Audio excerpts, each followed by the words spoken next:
Ladies and gents, it is Proclamation News and Gatherence. It is the 25th of October 2021. I'm back with a brand new edition.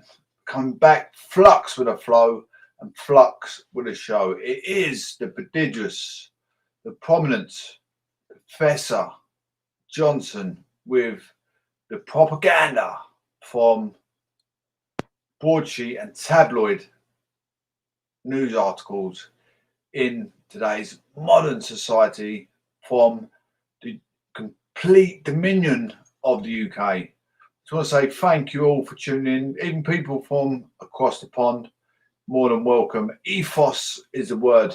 Fadusha Kutum Bakam is the Hindu saying for the world is one big family. Zero fascism. Zero racism, zero xenophobia. We're here today, ladies and gents. I hope you all had a wonderful weekend. It's Monday. Monday's a good fresh start of the week, especially if you attend church service on a Sunday morning. Absolutely.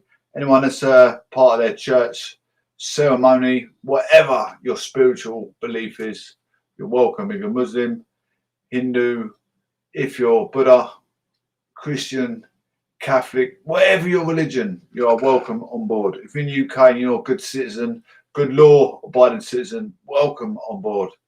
Doesn't matter what culture you come from, doesn't matter what ethnicity you come from.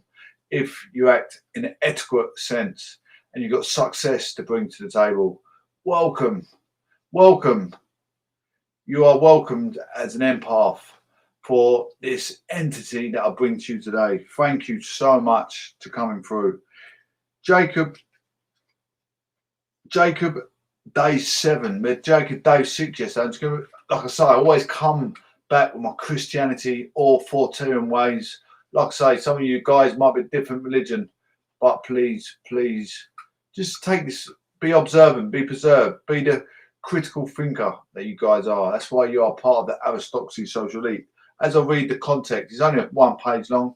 On day 7 through this book, the OT replay, the walkthrough Bible. It's only a 30-day period. We're going to try and 40-day period. I beg your pardon. I'll try and read it for each show, and we're going to keep repeating till it sinks in. Jacob, day 7, Genesis 32:28. Your name will no longer be Jacob, but Israel, because you have struggled with God. Jacob comes from a family with problems and marries into one where the head of the family is as convincing as he is. What a setup.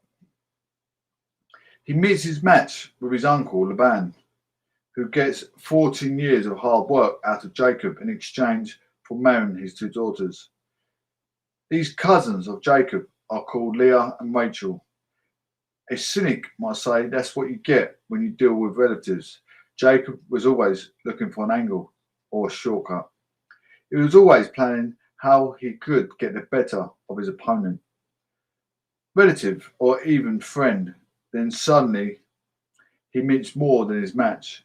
When a man turns up and they wrestle all night, it becomes obvious that it is no ordinary man, but God himself. Afterwards, Jacob is renamed Israel, which significantly means wrestler with God in Hebrew. Changing name doesn't change a person. Israel is still remarkably like Jacob at times, putting off the old and putting on the new. It is the right thing to do, and it's biblical, but it's not easy. Sometimes too many in the world are resigned to the status quo. That's how it was made. Believers, however, should never be static, as we are constantly being reshaped into what God wants us to be. Changes can be good, especially when God is the changer. We read that yesterday, I believe. But I've got on this Sunday, Israel day 6. I've got on this Sunday, the 24th, which is yesterday. Anyway, tomorrow we're on Joseph day 7. Everyone inside listening, But I want to give some support for people suffering mental health. Everyone here today suffers with mental health. Doesn't matter how, doesn't matter how subtle and well you're doing through life. You have your ups and downs. Every day is not perfect. You have 7 days a week, and one of them days, possibly out of 7, you can have a bad day. You get a bill come through the door, or you get a phone call, your aunt's not well, or your cat's not well, your dog's not well, or your son has had an accident at school, or your daughter. Everyone has a provocation at life's stake. So we all suffer mental health to a certain extent. It's how you pull through that matters. Time for forbearance. What can you do to help keep your mind preoccupied, worrying about the next thing that's going to happen, the next traumatic time that's going to happen to your family? Well, everyone here listening is all worrying what's going to happen next. What does the future bring? What does the future with store for us humanities? We've got global warming, all kinds of things that could be irrational to have foresight for our future deficit. Absolutely, our future deficit. We want to make change to better our well-being, but you're worried of consequences of the future, whether it's global warming or criminology in your constituency. Could be brought up in a suburban area full of crime, alcoholism, narcotics, all these broken homes, broken families that could deteriorate your well-being, your future, your prosperity. You'll be prosperous when prosperity matters, and there's something in the way. You need to make sacrifice. How do you make sacrifice? Can you just get up and leave as easy as what I just said on a tin? Isn't it easy, is it? I mean, I need to sometimes make adaptations to my lifestyle for the better of my well-being. Absolutely, it's important, isn't it? Very, very important that I find my happiness. It's important we all find happiness. I'm happy in life with what I'm doing and trying to achieve, but there are some little things that are niggling away at my life. It's possibly of everyone listening, we've all got little problems. Some things are minor. You can get over it and you can get under it. You can get on with your life. We have to. We've got no choice. But everyone, I mean, if you've got the best paid job, you'd like a better paid job with a better environment. Maybe you don't get on with your manager, or maybe you don't get on with your colleagues at work. There's always something that's deteriorating your lifestyle. Something that's deteriorating how you move forward. So that's what I'm saying. Everyone suffers with mental health. It's okay not to be okay, and it's okay to reach out for support. I want to give out some constitutions of people making that change. Maybe you're in a job scenario, manual work, and manual work is deteriorating your limbs, your elbows, your shoulders, all your joints. Your synovial fluid is becoming deteriorated. Maybe arthritis, tennis elbow. All kinds of injuries that you could carry as a burden to your mental health, your well-being. Your well-being is your health. Your health is your wealth. You could be on £1 million a day doing construction, but your health is not healthy because you've got bad elbows, you've got bad joints. You need to make that change. Maybe do an adult learning course. There are constitutions that can help you.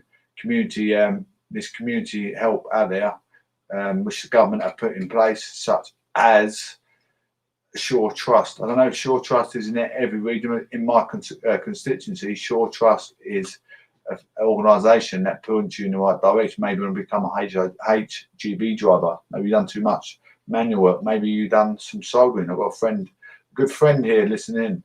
We used to do a lot of soldering, so a lot of pressure on the shoulder through manual work. Mechanics also, or a hairdresser. You can get arthritis in your fingers being a hairdresser, just cutting hair, believe it or not. My dear mother has got bad hands from being a hairdresser and whatever else. She's had cancer over the years.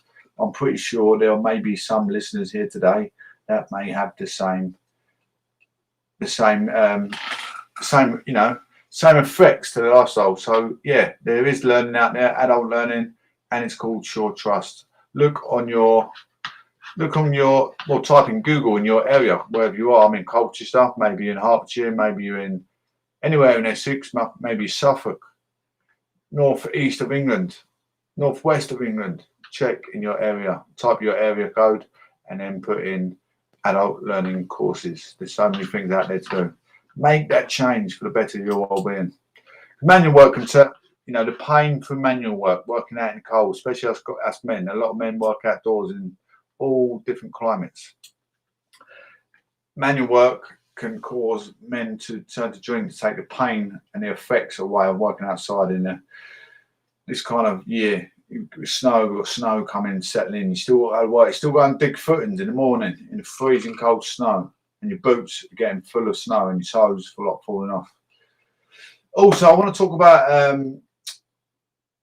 turning organic green. We're trying to turn the UK organic green from pollution, from fly tipping, industrialisation pollution, from carbon monoxide pollution. As I tried to apply for cancer, I did give them a few asked, what would you do? What would you make change if you was to become a counsellor? I said, trying to stop non-essential travel from my constituency to town centre, making congestion in town centre, pollution for the people that walk around and it's the main attraction, isn't it? The town centre, we're going to turn into a city soon. Colchester's going to be a city. We call this town is going to be turned into a city. Why do towns want to get turned into a city? By a lot of politicians. Capital gain. The main reason is capital gain. If, say, for instance, we wanted to get an underground train station put in Colchester for some reason, if it comes that many years down the line, may well need it. We need capital gain, and the capital gain, the government are more likely to lend a city the money if it's going to be a capital gain for everyone, for tourists to be attracted to the city centre, for people to come here more often, travel there. It's easier to commute. You might get. We also have university here, so it might be easier for people coming from there. I mean, get people Nigerians. You get all people from over the world that want to come to your university, come to your city centre. There's so much here, so much sightseeing in Colchester as well. Pretty much like Hatfield. I was back in Hatfield, my fellow friend here that's listening.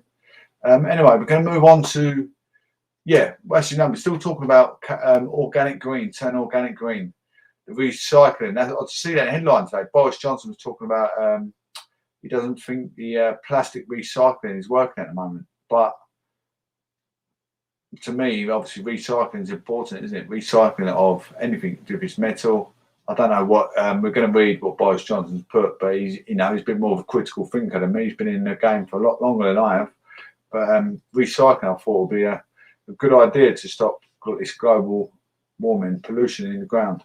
Because as you know, all our rubbish gets put in a hole somewhere. These earth movers to put everything in a hole in a waste depot where I've worked in one. I used to drive a 20-ton machine with about 10 meter length arm. No, I think the meter length arm was even bigger now. I think it's 20 meter length arm, actually, dipper arm. So I could dig all the water. It's full of water. I must have took all the rubbish out. It's just full of water. And I was digging for about, I don't know, I must have went about 20 meters deep in the end. It was an absolute nightmare. And I lost my excavator. I will put my hands up. I will hold my hands up when I make a mistake. I lost my excavator inside the big where they used to tip all the waste. The hole was absolutely ginormous. Lost the excavator. It got stuck. It got sucked in the big swamp in the middle of where they used to tip all the waste. They told me to try and find a hard bottom. I said, well, it's had many, many years of rain. It's had many years of lorries being washed out in this big pit. So the machine is likely, if we pull it in any further, it's going to get stuck. So the site agent got the machine, tried to pull the arm in, and what do you know? The machine went right in the middle of the pit, which is like a swamp. So the swamp sucked the 20-ton machine in deeper and got stuck. So there you go. Anyway, moving on to road incidents inside the UK. Do not enter the vehicle under the influence of alcoholism or narcotics or sleep deprivation. Make sure you and passengers have seatbelts adapted to the car seat, and babies have car seats adapted to the car seat. Check engine oil, water coolant tank. Make sure the top's on maximum level. Check for PSI limits. making sure you've got plenty of air pressure. Check for, make sure your tyres are not bowled. Make sure your car has got MOT, tax and insured. Sounds silly, doesn't it? But it's very, very irrelevant. And some people still get in a car thinking, that's okay, got no MOT, but we're going to risk it. If you get pulled, it's 3 points in your licence, unless you're saying you're driving to your MOT garage. But you need very, very good evidence to prove that. Make sure you've got sufficient fuel on board, because every instant there's road work, there's congestion, road closure and lanes closed. Imagine if you only put enough fuel in to go from A to B and the road is closed. Maybe trying to get your mum to hospital or your sister or whatever, and you're stuck in a congestion or lane closed. You can't make the hospital in time, or baby arrival, or your little sister perhaps. Imagine that. What an horrific. But many people don't think about checking the map. But if you do put your sat nav on your phone, I think it does divert you away from wherever any incidents are. So it's always good to put your sat nav on your phone rather than buy a sat nav from the shop, because they don't update themselves with incidents. Just so you know. Check for further police instructions, road safety signs, road workers, and check for a centre mirror and wing mirror before turning, acting in safe, efficient directional choice. Checking for motorcyclists and cars overtaking. As we look into the instance, we're going to have a little look. We're going to look far and near. I'm not going to give out too many because I don't want to ruin the whole show. In south east of England, my constituency where I was born is reported today at 3:56. Partially blocked accident, slow traffic due to accident on Marine Parade East near Colne Road. If it's an accident, it may well not be there now. It may have cleared up the debris, may have moved the car on, and it may well not be there now, unless it's a tragic and they're trying to find evidence. Brook Street, road closed accident on Brook Street, both ways between East Hill and A134, Madden Green Street, 5:22 p.m. That's in Colchester. Go Chelmsford, we're going to get a bit near Greater London. A414, partially blocked and very slow traffic due to recovery work and accident on A414 Malden Road near the Backers Arms pub at 4 p.m. reported today. We're going into Hertfordshire area now. As I have a Hertfordshire friend, he may well be on his travels. Who knows? Never know. It might be or his family. We can give him the update. Stevenage. We're going to look at Stevenage. We have an incident. A602. Slow traffic on A602. Ware Road both ways at A119. In construction there. Temporary traffic lights are in place. At 12:59 p.m. first reported. If anyone else is listening and they are a loyal listener, because my friend comes in quite frequently, it's only fair that I give him, as a friend, I'll give him the the roundabouts where he lives, where the incidents are. If there's anyone else that likes to give me whereabouts they are, I can always give you the incidents around that area as well. Near Watford, we have an incident, M25, earlier stalled traffic due to stalled car on M25 clockwise from junction 6, M40, junction 1A to junction 17, A412, Denham Way, Maple Cross, congestion to junction 13, Staines, lanes 1 or 4 was closed. All lanes have been reopened at 4:30 p.m, 25th of October, first reported. Do the last but not least in Ilford, east of London, the A12, very slow traffic on the A12 northbound at 406 North Circular, Redbridge roundabout, usual congestion affecting traffic heading from Hackney Wick through Wanstead towards Redbridge. 3:20 p.m, that was first reported. Going back to the turning organic green, it's very, very might be peculiar to some of you lot, but it's very, very important that you guys look on your council website and look when your waste, your bin men come out, your recyclemen come out, then you get your rubbish out the front ready for that day. I always forget, I must admit, but I've got a lot to do indoors. I'm always studying, reading, doing my artwork and doing my radio, trying to give you guys a safe guided tour through the UK. Tell you about the horrific lunatics amongst us as well. Another good thing for you working class people or people thinking about going back to work, national living wage set to rise to £9.50 an hour. It was just before COVID, I was hoping to get towards £10, but it has gone up 60p, well, 59p. Workers on minimum wage are set to get a pay boost from April, with the rate of those aged over 23 rising to £9.50 an hour from £8.91. The rise means a full-time worker will get £1,074 extra a year before tax. The move will be announced at this week's budget and follows the recommendation of independent advisor, the Low Pay Commission. The government has faced pressure to help low-paid young workers who are among the worst hit by the pandemic. The 6.6% increase in the national living wage for those aged over 23 is more than twice the current 3.1% rise in the cost of living. Minimum pay rates for younger workers are also set to go up. The national minimum wage for people aged 21 to 22 will rise from £8.36 to £9.18 an hour, and the apprentice rate will increase from £4.30 to £4.81 an hour. Chancellor Rishi Sunak said the rise ensures we're making work pay and keeps us on track to meet our target to end low pay by the end of this parliament. But Labour's shadow chief secretary to the Treasury, Bridget Phillipson, described it as an underwhelming offer. That will be mostly swallowed up by the tax rises, universal credit cuts and higher energy bills. Minimum wage increase. This is where we're getting I don't think it's going to cover energy bills. Energy things are going up dramatically. Minimum wage increases from the 1st of April. National living wage for over 23s from £8.91 to £9.50 an hour.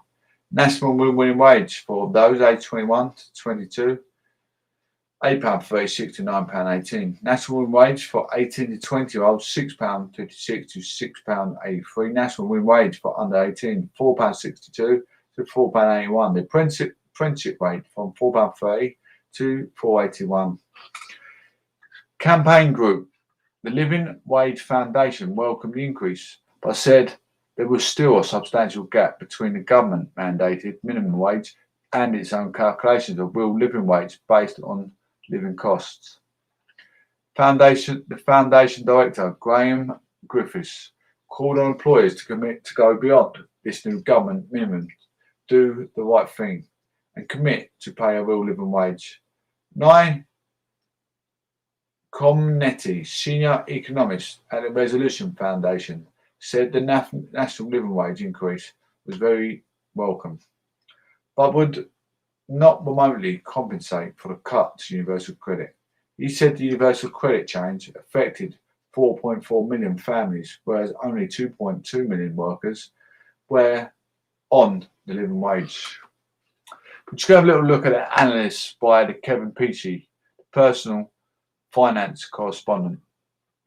Giving millions of workers 6.6% pay rise sounds a generous and will be welcome boost to many pay packets. It also follows the government's and particularly the Prime Minister's narrative of pushing towards a higher wage economy. Yet this would be no bumper payday for the low income families. They spend a higher portion of income than others on heating and lighting their homes. Hefty gas and electricity bills rises on top of recent increases this month are inevitable in the spring. Prices in the shops are going up, and many economists believe the increases could last longer than previously expected. I'm going to talk about the cost of shopping going up after we just finish this conversation. Finding national living wage rise is not compensation for the welfare cuts, such as a removal of £20 a week universal credit uplift. As the Institute for Fiscal Studies has consistently pointed out, Not all of those are receiving benefits are in work. And for low incomes employees who are, a rise in wages can mean a reduction in their benefits. The minimum wage that workers should get depends on their age and whether they are apprentices. Employers often worry that a higher minimum wage will lead to more unemployment and that they will be forced to lay off workers in order to afford the increases. But independent experts maintain there has been little or no evidence of job losses as a result of rising minimum wage levels.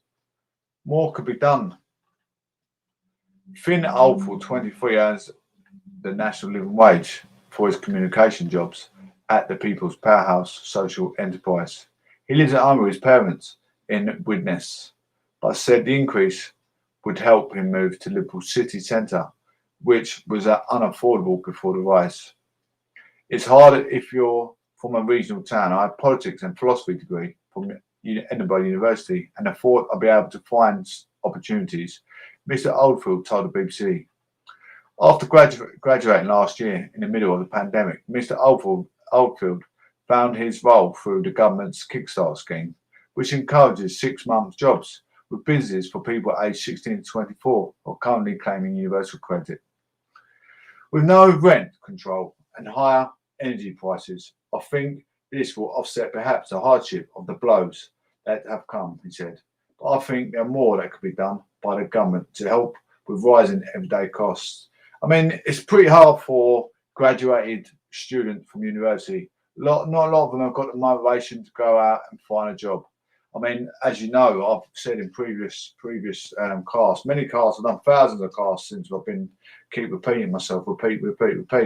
But I'm in university. If I graduate, I will graduate because I'm determined. I'm determined. I'm here every day. But when I graduate, even if I had to sit one of my modules 10 times, I will do till I graduate. But I'm determined. Like I said, as you know, I am an ex-boxer, and I'm very determined to not give up a fight. If it means I have to work for it, I will work for it till I get through. Like I say, yeah, even when I graduate, if there's nothing I can't do, I'll still be doing this every day.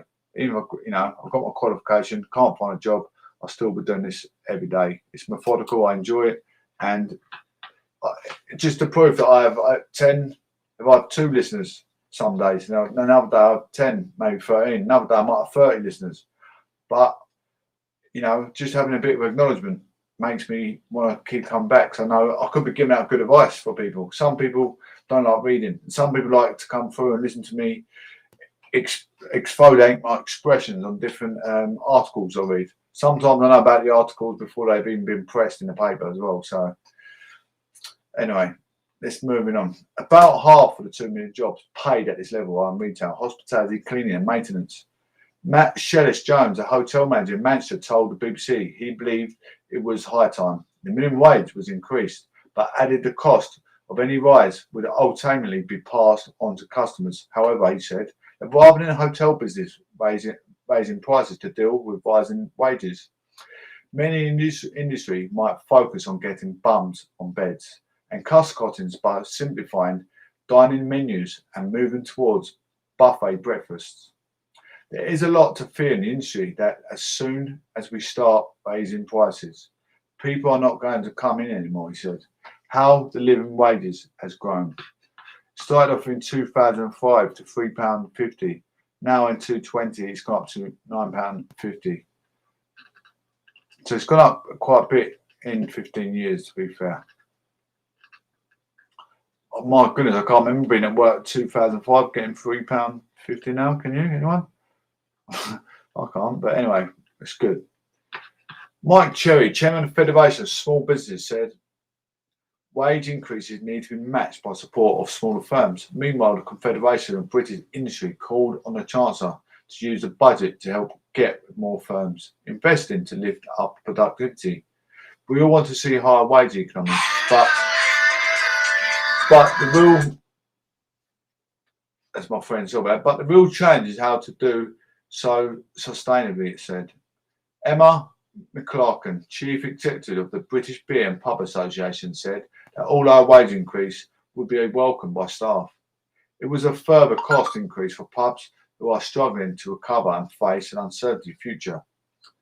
It makes beer duty, business rates and VAT cuts in the budget on Wednesday all the more important for the availability of our sector, she said. Tom Ironside, Director of Business and Regulations at the British Retail Consortium, said retailers supported an objective and higher wages and been working hard to secure productivity improvements so that those pay increases would be sustainable.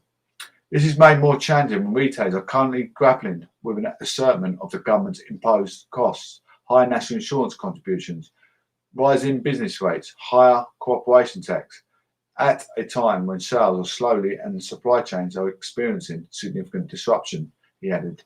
UK Hospitality Chief Executive Kate Nicole said her industry was committed to good and fair pay is for the highly valued staff and called for further government support, including immediate route and branch reform of business rates. One more thing, ladies and gentlemen, listeners. If you know anyone, maybe you've got brother, sister, cousin, aunt or uncle, perhaps. It could be an A&A parent. I think I was trying to campaign for an A&A parents, as I can act as a very, very phenomenal Mackenzie friend. I'm clued up in family law, and I can do all the court forms. I've done time and time again. I must be appearing my 6th court hearing coming July next year. July next year sounds a long way off, doesn't it? But as you know, everything's been overthrown by COVID. Even trying to get medical treatment, it's crying out for medical staff. People crying out for hip operations, heart operations, all lung operations, all kind of operations have been pushed back through medical staff and COVID having a massive overthrow in hospitals. But if anyone wants a point in the right direction of getting access to get through to the court process, you need a C1 if you're not on the birth certificate, a C100 if you're on the birth certificate, and if you're not working, you need a help with court fees, which is EX 150 form. But I can help you fill them forms out. We could talk over Skype, and I can help you fill those forms out, no problem at all. So my email is Proclamation News and Gatherence at yahoo.com. You can reach to me out there or write on to me on Castbox. I'll liaison with you and go from there. But also for you listeners on podcast or YouTube, wherever you're listening from, put a message in and give me your email address. Drop down your email address. I'll get back to you. We need to start doing some petitions, don't we? We should start doing some petitions on there, trying to try to stop knife crime or anything you want to bring to mind that's affected you or your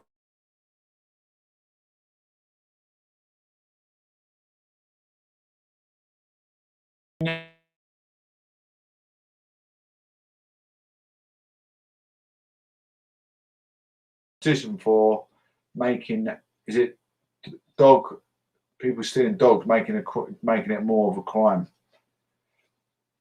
Broomfield Hospital, real life Barbie banned from Essex Hospital after an attack on NHS staff. Another horrific news with NHS staff, people attacking the NHS staff. There's been a COVID hoax. I don't know, some of you may be anti-vaxxers, but you're not going to attack the NHS staff for it or politicians because they're only doing a job. They sat 3 years in a university, studying.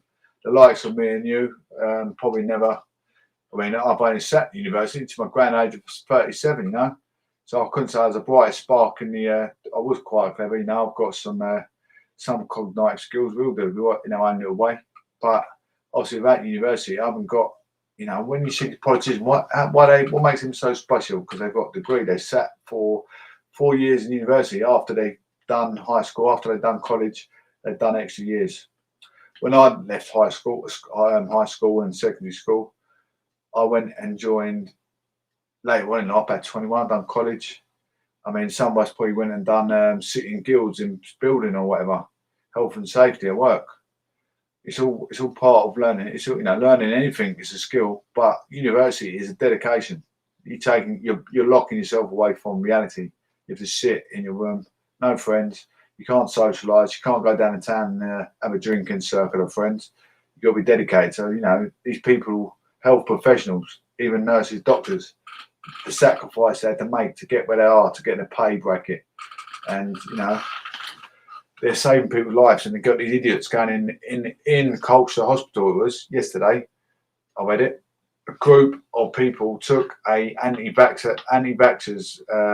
There's a guy in Prague, I think, that made COVID a hoax, and he's set up a legion where you can go against authorities or something. And these people took this letter from this guy from Prague saying, look, we can take you to court. It's all a hoax. How can you take health professionals to court? And not only that, if your father was in for a heart operation, such as myself, and you knew these idiots were going down there to cause a havoc, you wouldn't be down there kicking off a Gary, ain't you? Absolutely. Or your nan or your aunt. You got these idiots down there.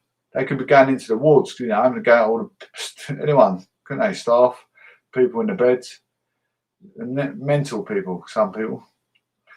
A woman who had cosmetic surgery to transform herself into a real-life Barbie through folders and a desktop monitor at the NHS worker after becoming aggravated by COVID visiting restrictions. Kerry Miles was trying to visit a patient at Broomfield Hospital in Chelmsford, Essex, on August the 26th last year. When she was told there were restricted visiting times, Chelmsford Magistrates Court has heard. My goodness. Now the 37-year-old has been banned from the hospital ward for a year, as well as being given a suspended prison sentence, points on a driving licence, and £750 in compensation. Jackie Danke, prosecuting, said the NHS worker informed Miles of the restricted times and the correct time slot appeared to have aggravated defendant. Moments later, the defendant has become agitated, shouted and sworn. She picked up several items, including folders and their desktop monitor. She thrown them at an NHS worker, then hit her. The NHS worker, she sustained bruising to her shoulder. Miss Danke said there was damage to her laptop that Miles threw, but there did not appear to be damage to the desktop monitor, as the wires were in place, which prevented it from falling down. She said Miles assaulted two further NHS workers, with one blocking a punt from Miles and then falling into a colleague. The prosecutor said Miles was still heated. When she walked to the car, where the security worker tried to photograph the number plate of a black Range Rover. Wow, she must have a lot going on. You know, I think you're going to do, but I feel sorry for the NHS workers. But in Miss Miles's sake, you know, if her family's got a life-threatening illness in hospital, all she wants to do is visit them, just in case it's the last visit. You sort of see the argument from both sides. It's a hard one to call. Miss Danke said Miles reversed back, almost hitting the security worker. The NHS worker, who said items thrown at her, said in a victim impact statement that she believes the incident will stay with me for life.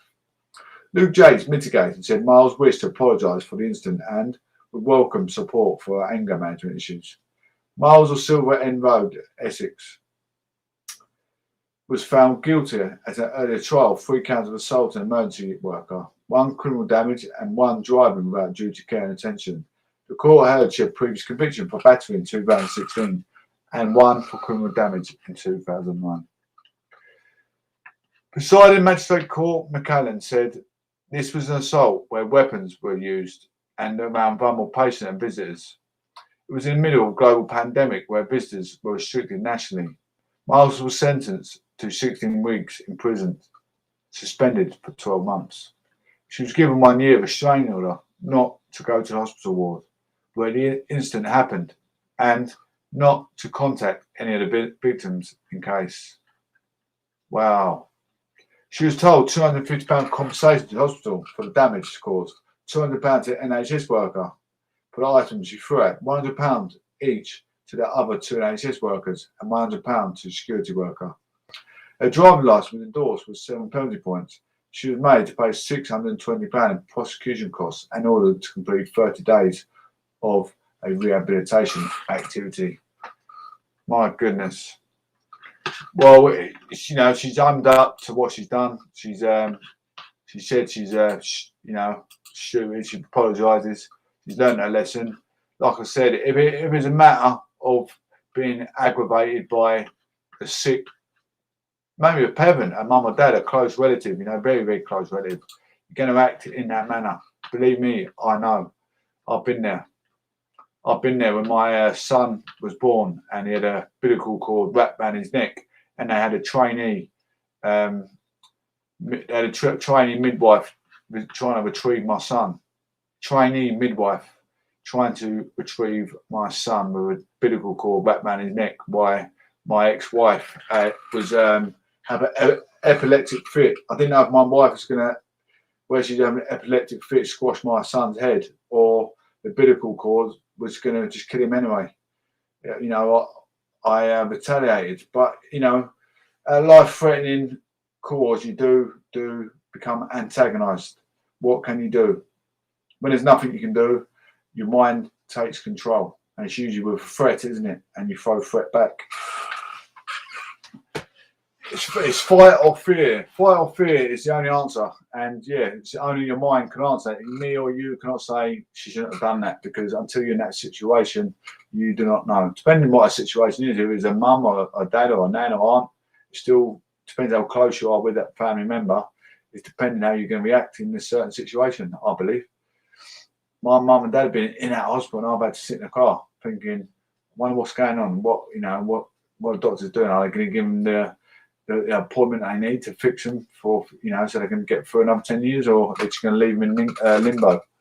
It's worrying times. COVID is worrying times. And that sentence is that, they're letting paedophiles out of prison, and they're giving people sentences for things that maybe shouldn't really be a sentence. Maybe community service, that should have been dealt with.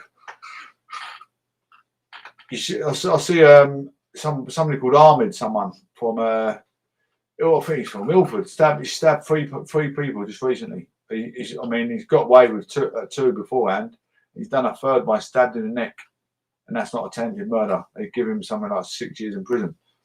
No, 3 years in prison. He's 20 years of age. He can come out when he's 23. He's just going to reoffend. He ain't done nothing, does he? 3 years in prison, stabbed 3 people. Got away the first 3. I think he got something like community service or something stupid. But they're not tackling the right crimes properly. Like this little crime is being antagonised, so they should give the benefit of the doubt and go, community service for that. But harsher crimes where people are using knives, that's attempted murder. You pick up a knife, it's attempted murder, because all you got to do is hit an artery. All you got to do is hit an artery, and that person's dead. Hitting someone with a computer, you can cause a life hitting someone over the head with a computer, theoretically speaking. Anyway, as you know, I am a Conservative. I am campaigning. I went out campaigning on Saturday, as some of you may well know. I was leaflet dropping with the local councillors in my constituency. I'm getting to know a bit more inside the party. I do a lot for the party, as you well know. I'm here most days to, singing praises of the Conservative. Open one day, they're going to get me more involved, because I've been sitting here for about 4 years now, 4 or 5 years, doing exactly the same thing. Started my cast box 2019. I've got all my notes still sitting behind me in my book that I used to write my notes down. Rather than read the legislation how I've been, I used to read them, write them off my phone. I used to write them on my phone or on my WordPress application, which is on the internet. But in the winter, my hands used to hurt, so I used to just now I read them. I read them off the screen rather than write them down, because I do emphasise things as I go along anyway, as you know. Emphasise my own habilitation to make it more realistic. People that want to get involved in politics, why do you want to get involved? Do you worry about your children's future? Do you worry about where your future's heading? Do you worry about your nieces, your nephews, your grandchildren? You want to know what the future holds. History is important, and the future is very important, because history could well shape up. As you look back at history, you sort of see how the future is going to shape up. Population growth. From back in the day, where you see people flighted, and more now we get more population, more people will be flighted, and more people will be doing You know, like just population growth, building houses is taking up the green space, and global, global warming and all that kind of thing is going to be, it's going to become more and more into reality, as they keep saying. And the world might explode one day for the way we're mistreating the world. Do we need another COVID to come in another 10 years' time to bring back down population? We do have something, a crisis happen every 10 years. If you guys didn't actually know, every 10 years there's been a massive crisis where we lose numbers of people. Under 26, if you want to sign up for Conservative, why would you want to sign up to any political party to have your opinion heard, to get involved? That's why you want to sign up to a political party. Become a good community standard of a human being as well. I've joined my church, local community. Being part of your local community in anything, if it's sport or church or maybe you're part of a band or whatever, you get to know the community. So being part of community is very, very important, isn't it? So knowing what are people's problems, that working from compassion through people, suffering of others.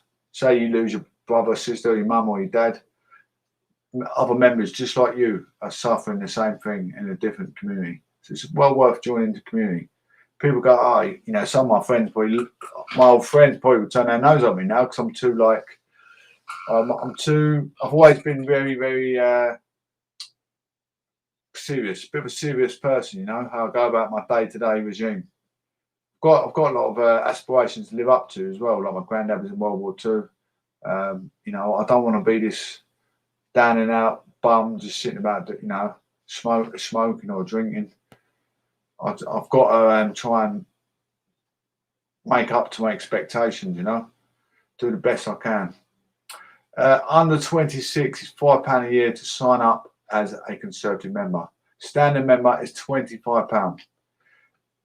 Members can play an active role in a party, can attend an annual conference and receive voting rights in party elections after 3 months of membership, all for £25 per year, or £2.09 per month.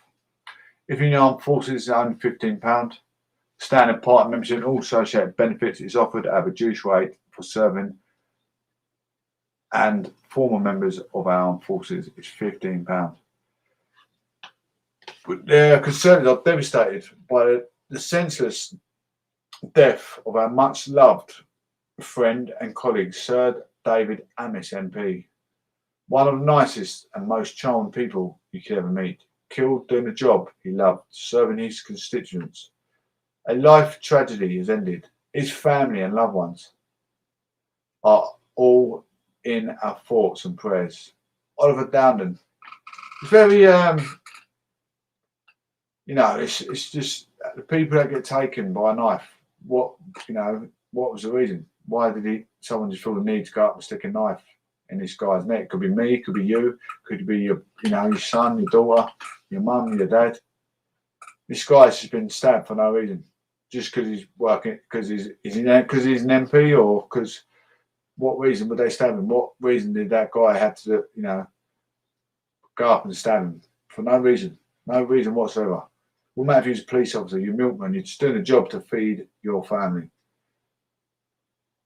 You shouldn't get stabbed for whatever job you're doing, should you? You should not get stabbed while you're doing your job, unless you're going out looking for trouble. The guy is just doing his 9 till 5 job like any human being. If you work in a care home, in a baker's, in a chip shop, you should get a metropolitan lunatic asylum just come up to you and stab you for no apparent reason. It's the inhumane, inappropriate, incompetent, incomprehensible society. Do not make me surprised some of the things they do. But how are they not spotted in the first place? How are they even let out in society? That's what I do want to know. It is worrying times, worrying times. How long have these people been in the UK? When they come over here, they could be asylum seekers. They seek asylum, they got their warranty over there, but didn't have a police check from where they come from. If they didn't, what are they doing over here? What are they doing over here? It's like all these Afghans that come over here. Not saying they're all going to be the same. They're not going to be like these. That was a Somalian that done that. I think it was a Somalian that done that stabbing. But with 20,000 Afghans coming to UK, what's to say that they've had the police check? Or is it now our thing to, we've got to train them out of that mad world they've come from, to fit in society without causing any anger or threat or any kind of crime, paedophilia or rape or drug dealing. How can you preach these people normality if they've been through war tried society? Not saying they have. I'm not. If you've got, I know some nice Afghanistan people, very, very nice. If you're part of a war society, and if you're from England, you're going to see the life, and you're going to be around idiots in your own army, barracks from England. You see it. I see them all the time. There's some mental people that have been in the army, and they think they're above normal human beings. We're all just normal human beings. I wouldn't think myself better than someone else because I've done boxing or I'm a hero, because I'm quite frankly not a hero. I'm still Justin Johnson sitting behind the screen. I'm still normality, same as everyone else. I can still die from one punch just the same as anyone else. Recycling plastics does not work, says Boris Johnson. Here we go. This is what I'm talking about. Turning organic green is not quite a bit of a threat coming here from the COP26 summit. Anyone get a drift of the COP26? Recycling plastic material doesn't work, and it's not the answer to threats to global oceans and marine wildlife. Boris Johnson has said, answering children's question ahead of the COP26 climate change summit. The Prime Minister said reusing plastic doesn't begin to address the problem. Instead, he said, we've all got to cut down on our use of plastic. The Recycling Association said the Prime Minister had completely lost the plastic plot. The association's Simon Ellin told BBC Radio 4's World at One programme Mr Johnson's comments were very disappointing and seemed to conflict with government policy. But some anti-plastic campaigners praised the Prime Minister's stance and urged him to follow up with measures and to dramatically reduce plastic and at source. Sian Sutherland, co-founder of Plastic Planet, said, less than 10% of plastic is actually recycled in the UK, despite being touted by industry as a solution to the problem. All it has done is justify overproduction and create an industrial addiction to the indestructible toxic material. During the special event organised by Downing Street, Mr Johnson told an audience of 8 to 12-year-olds that rather than relying on recycling, people should reduce their consumption of plastic bottles. Tanya Steele, Chief Executive of the Worldwide Fund for Nature, told the event, we have to reduce, we have to reuse. I do think we need to do a little bit of recycling, PM says, and have some system to do so. But the Prime Minister said it was a mistake to think society can recycle. It's a way out of the problem, he added, it doesn't work. And later, about Mr Johnson's comments, his official spokesman said the PM continued to encourage recycling, though he said relying on it alone would be a red herring. So they're saying about the recycling plastic just through bottles. What about all the food that's been stored in plastic packets? What are they going to do? What plastic bags have we get? I've got a cupboard full of untold plastic bags. Every time we go shop, you get a plastic bag because you don't want to carry your food home. And when you get the food home, you have to open it out of a plastic packet. So we are very, very up against it with plastic containers. So why are we only talking about plastic bottles? I don't know. Prime Minister's words might have been careless, but they have an element of truth. Polls consistently show that many people feel they're doing their bit to protect the climate if they gather up plastic bottles and take their car up to the recycling point on Saturday. But in truth, we're using a plastic keyboard and a plastic monitor. No, but in truth, recycling is a bit of a soft option. It's far less important than many other actions to curb emissions, such as stopping flying or buying an electric car. or giving up meat, but these actions are harder to do. And as the PM said, there's a limit to how many times plastic can be recycled. But having said that, it's far better to recycle a plastic bottle than throw it away. People will say plastic isn't just helping a little to rein in climate change, it's also keeping waste out of the oceans, conserving energy and saving some of the Earth's precious resources. There are plans to increase recycling in England, with the government has said typically result in lower carbon emissions in comparison to manufacturing products from virgin materials. Priority goes to preventing the creation of waste in the first place, followed by preparing waste for reuse to recycling and then recovery. The Waste Management Plan for England said. The most recent figures for England show the recycling rate of 45.5% for the household waste. Waste policy is largely set by the devolved administrations in the UK. Each UK council collects its plastic recycling differently. A BBC analyst in 2018 showed there were 39 different sets of rules for what can be put in plastic recycling collections. Meanwhile, with just days to go before the COP26 begins in Glasgow next week, the Prime Minister said it was a touch and go whether the summit would deliver progress. Millions of lives could be affected by any changes agreed at the conference, and we've devised a quiz for you to discover where the policies would have the most impact. My goodness. Saving on plastic bottles, where everything we use is plastic. That's quite a what's the name, isn't it? Bit of a controversy kicked up there for us lot to think about. We're going to save on plastic bottles, but not worry about anything else plastic. We've got a lot about globalisation today, recycling, industrialisation, pollution, and sewage. Tories MPs defend votes after uproar over sewage proposals. Campaigners are concerned about the impact of sewage discharges on many rivers. Tory MPs have been defending themselves from accusations they have given the go-ahead to water companies to dump more sewage in rivers. A proposal from the Lords to the Environment Bill that would be replaced legal duties on companies to reduce discharges was defeated by 265 MPs votes to 202 last week. MPs say safeguard already exists in new measures would cost billions. Critics say the UK is lecturing the world while its rivers are polluted.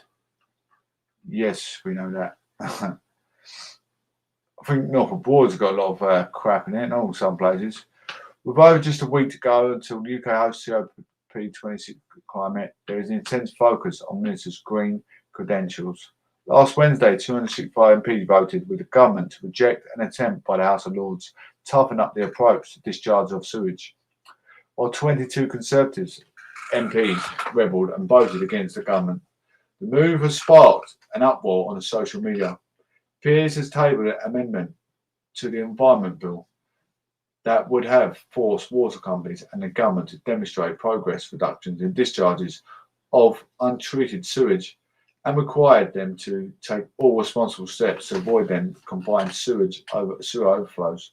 But ministers said the changes were unnecessary because safeguards are already contained in the bill. I mean, in the summer, there's a lake where I live near the country park. You see all these young kids swimming in it. But, the fishermen that go over there, the fishermen that go over there overnight, they're going to be throwing they're probably throwing their own turds over the side in the lake. Got no to go for turds, they're doing a bucket and just chucking it in the lake. And your young kid's going to be swimming in that next day. Probably get a mouthful of turd in his mouth.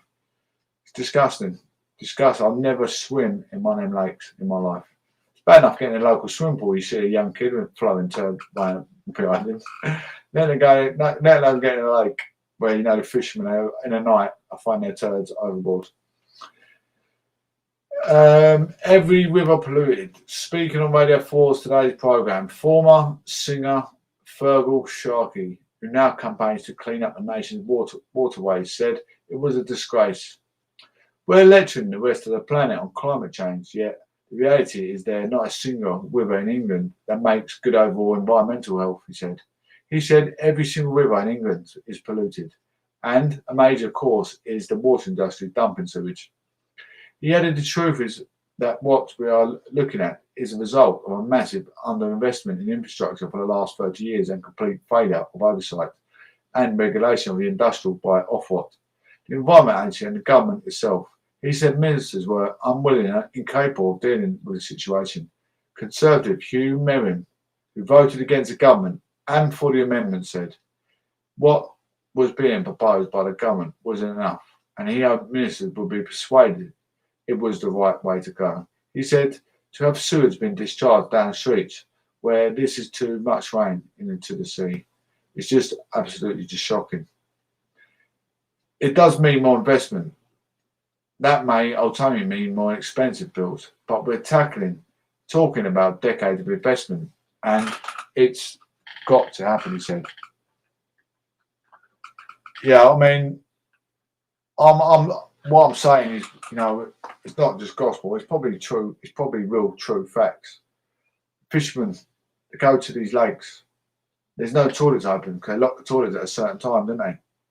Man, these public areas. These guys are not going to be able to go to the toilet, so you know full well, not just turds or whatever else getting thrown. They'll probably find their lunch, their sweet packets, their beer cans, whatever else. They get polluted, absolutely polluted, these lakes, by humans. Lazy humans. I don't fish, but I know fishermen. I used to go. I've been sea fishing years ago, but my hands can't take the cold. So I used to go with my dad's mate. We sit on the end of the pier. I used to hold the toilet until the next day and put myself in a lot of pain. But a lot of these fishermen can't hold it in, especially older you get, the looser your bowels get. So they're going to be throwing stuff overboard, 1,000,000%. Every river polluted. Read that bit. Unfair to taxpayers. But fellow Conservative Julie Marston, who voted against the amendment, said there's a lot of misinformation floating about on the issue. And while the proposal itself was sound, its fundamental flaw was that it had no plan as to how this can be delivered, an impact assessment whatsoever. She wrote the preliminary cost of the required infrastructure change, an estimate between 150 billion to 650 billion. Unless we ask taxpayers to contribute, most of the water companies who would be carrying out the work could go bankrupt, meaning the work could not be completed anyway. The cost works between 5,000 and 20,000 per household. I felt it would be unfair to sting local people with the bill of the size. She said the existing legislation already placed a new duty on water companies to continuously monitor the water quality upstream and downstream of a storm overflow as sewage disposal works. Another Conservative, Faye Jones, tweeted that the criticisms of the MPs were deeply misleading. She wrote it ignores the massive flaw in the amendment, i.e. forcing taxpayers to pay up to 600 billion to dig up the Victorian sewage system, and the work the government is already doing to reduce discharge from storm overflows. And Conservative John Howe said that the statement he voted against the amendment because it is necessary to be realistic, given the age of the sewage systems and the potential disruption to homes and business. The accusation that he voted to allow water companies to dump more sewage into rivers is far from the truth, he said. It would be just as fair to say the Liberal Democrat and Labour MPs voted to pump more sewage into your home, given them solving the problem by their half-baked proposal of sewage discharges would require rebuilding the sewage system and could cost up to 600 billion and take many years, he added. Scale of the problem. Water companies discharge raw sewage into rivers in England more than 400,000 times last year. According to figures published by the Environment Agency, untreated effluent, including human waste, wet wipes and condoms, was released into waterways for more than 3 million hours in 2020. There you go.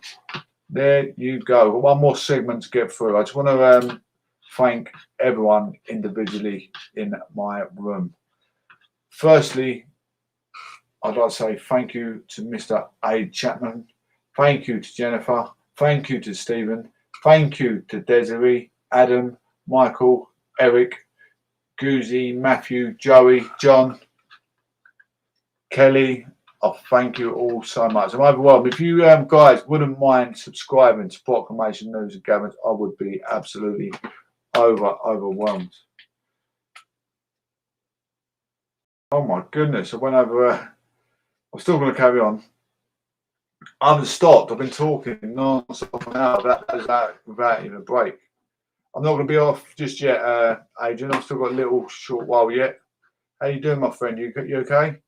You enjoying the show, Adrian? Are you enjoying the show? Essex traffic and travel. Fire crews and police shut Upminster Road as people rushed to hospital. I'll give you guys a little chance if you want to call in, have a little quick chat about anything in society that could be bothering you, your family, or your friends, or your children, or your grandchildren. I'm going to give you a little chance in a moment. Give me about 2 minutes just to read this last article. 15 firefighters were also called to the scene. Fire crews and police officers blocked the main road after a crash today. 2 people were taken to hospital following a collision in Upminster in the morning. Quite a fair bit's been going on around. Well, Upminster's near Boris, his old school where he's from, isn't it? And then Westminster, we had something going down there the other week. I thought, my goodness, these politicians must have been a bit frightened up there. And a way of emergency services were called to Hall Lane, Upminster, and at approximately 11:25 a.m. London Metropolitan Police, Ambulance and Fire Services were present, which included 3 fire engines with a total of 15 firefighters, 2 ambulance crews and an air ambulance service. The road was partially blocked as a result and caused delays as emergency service dealt with the ordeal. The incident was under control by 12:16 p.m. Victims suffered head injuries and 2 were both taken to major trauma centre. A London ambulance service spokesperson said, "We were called at 12:25 a.m. on today to a road traffic collision on Hall, Upminster." Yeah, I've got a couple, nearly finished this segment there, Adrian. I'll let you call me if you want in a minute. We sent 2 ambulance control crews, a support vehicle, a paramedic in a fast response car, and an instant response officer. We also dispatched London's air ambulance. We treated 2 people at the scene for head injuries and took them both to a major trauma centre. Spokesperson from London Fire Service said 3 fire engines and around 15 firefighters were called to the road traffic collision on Hall Lane. We were called at 11:27 and the incident was under control by 12:16. 2 men were injured and treated by the HEMS and the LAS. There you go. Upminster, 2 tragic incidents today. If anyone was up from that region, that area, and you was caught in traffic or congestion, there is your valuable answer for that dilemma. I hope them guys are getting treatment they need and it's not going to be life-threatening. Any head injury is life-threatening, but hopefully what I'm saying is they put out the other end and it's not quite as bad as it sounds.